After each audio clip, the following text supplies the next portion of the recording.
Is there a way to change that policy wise? So this is a much bigger thing that you're speaking to, which I love in terms of the MIT engineering approach to public health. Is there a way to push this? Is this a political thing, like where some Andrew Yang type characters need to like start screaming about it? Is it more of an Elon Musk thing where people just need to build it and then on Twitter start talking crap to to Yeah. politicians for not doing it? Yeah. What are the ideas here? I think it's a little of both. I think it's political on the one hand, and I've certainly been talking to Congress a lot, talking to senators. Are they receptive? Oh yeah, I mean that's the crazy thing. Everyone but the FDA is receptive. I mean it's astounding. I mean I advise, informally, I advise the president and the president-elect's teams. I talk to Congress. I talk to senators, governors, and then all the way down to mayors of towns and things. And I mean, months ago, I held a roundtable discussion with Mayor Garcetti, who's the mayor of LA, and I brought all the companies who make these things. This was in like July or August or something. I brought all the companies to the table and said, okay, how can we get these out? And unfortunately, it went nowhere because the FDA won't authorize them as public health tools. Um, the nice thing is that this is one of the nice and frustrating things. This is one of the few bipartisan things that I know of. And like you said, it's a real solution. Yeah. Lockdowns aren't a solution.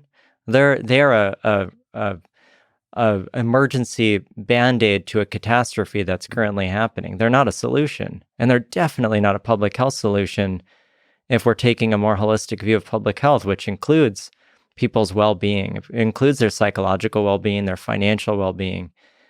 Just stopping a virus, if it means that all those other things get thrown under the bus, is not a public health solution. It's a myopic or very tunnel visioned approach to a virus that's spreading.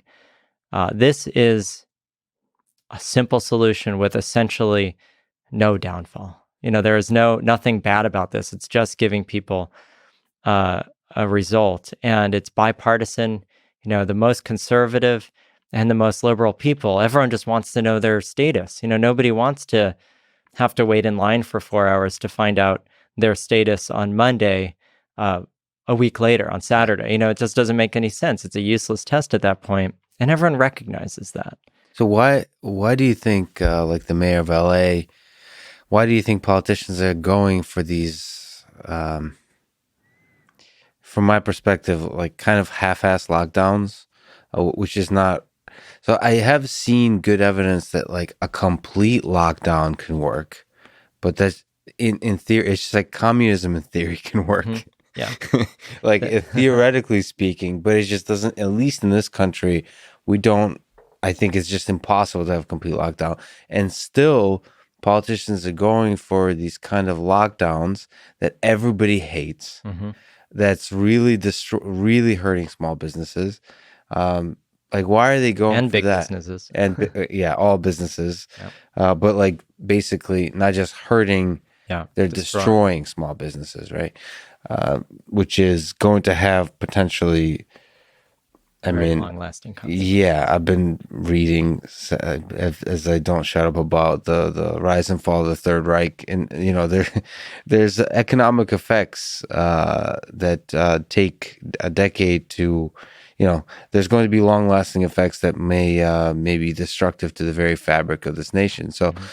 why are they doing it, and why are they not using this solution? Is there an intuition? I mean, you've said the FDA has a stranglehold, I guess, on this whole public health problem. Yeah. Is that all it is? That's honestly, it's pretty much all it is. The companies, somebody like Mayor Garcetti or Governor Baker, Cuomo, Newsom, any of these, DeWine. I've talked to a lot of governors in this country at this point, and of course the federal government, including the president's own teams, and the heads of the NIH, the heads of the CDC, about this.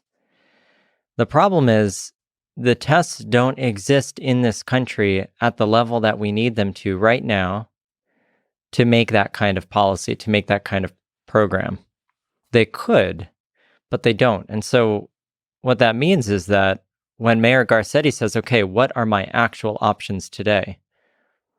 Despite these sounding like a great idea, he looks around and he says, well, they're not authorized. They don't exist right now for at-home use. And from his perspective, he's not about to pick that fight with the FDA. And it turns out nobody is.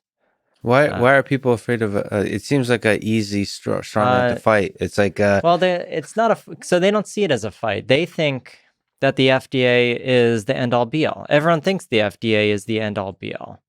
And so they just defer. Everyone is deferential, including the heads of all the other government agencies, because that is their role.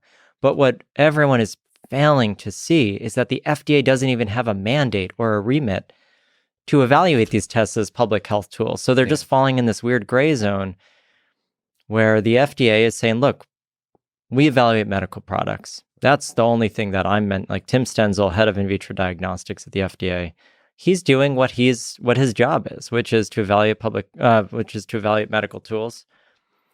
Unfortunately, this is where I think the CDC has really blundered.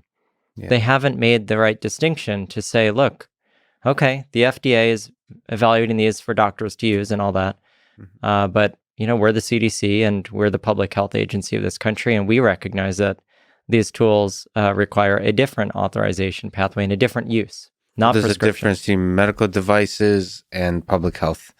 And I guess FDA is not designed for this public health, especially in emergency situations. And they actually explicitly say that. I mean, when I go and talk to Tim, and he's a very reasonable guy. But when I talk to him, he says, look, we just do not evaluate a public health tool. If you're telling me this is a public health tool, great, go and use it. And so I say, okay, great, we'll go and use it. And then the comment is, but, does it give a result back to somebody? I say, well, yes, of course it gives a result back to somebody. It's being done in their home. So, well, then it's defined as a medical tool. You can't use it.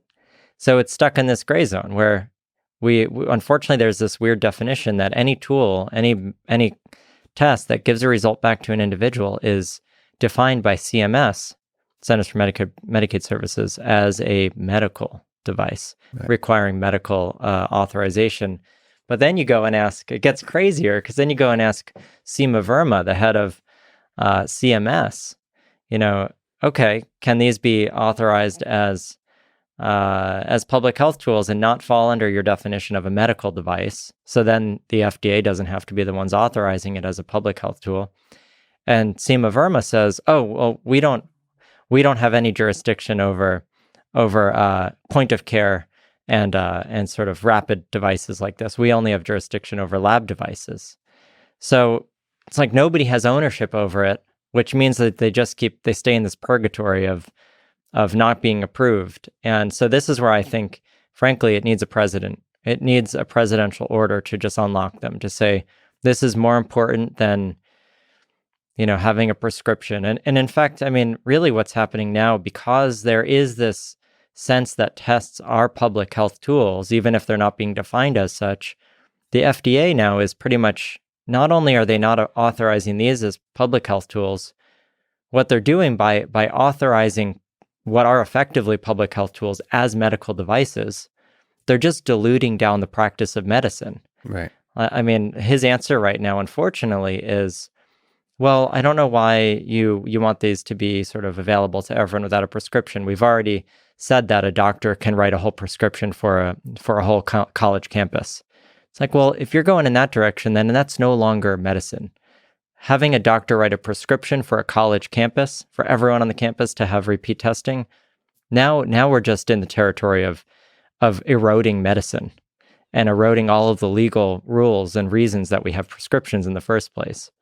So it's just, everything about it is just destructive, instead of just making a simple solution, which is, these are okay as public health tools as long as they meet X and Y metrics. Go and CDC can put their stamp of approval on them.